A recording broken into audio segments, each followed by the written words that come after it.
When I first joined SVPT, it was just a few years before I was thinking of retiring.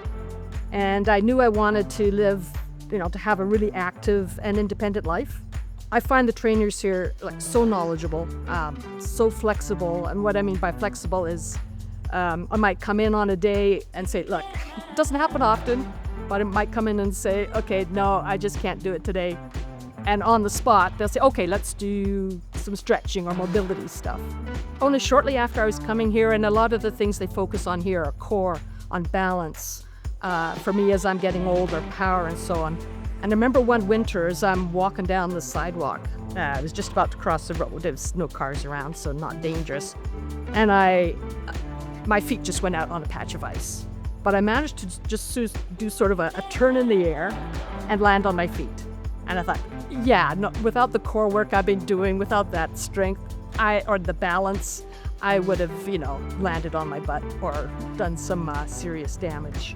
And a number of years ago, I had all the scans and the x-rays, and I was diagnosed with an arthritic left knee to the extent that I really couldn't run much anymore, and it hurt all the time. Once that was identified, Ethan and I came up with a program, altered what I was doing. Now my left knee have zero pain. I don't think arthritis disappears. It's not something that heals itself. But just the nature of the types of exercises, the types of stretches, zero pain in my left leg or my left knee. It's not to say I can't go, I'm not out there running 10 kilometers anymore, but I can still, sprint down the finish line if I have to, and don't have to pay for it afterwards. The community and atmosphere here at SVPT, I think, is one of the big reasons I keep coming here. Obviously, the quality of training I get is probably the number one reason, but it's so friendly. I would just say, just come and try it.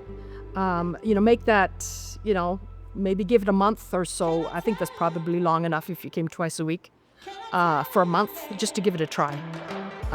And then see for yourself if it's working for you.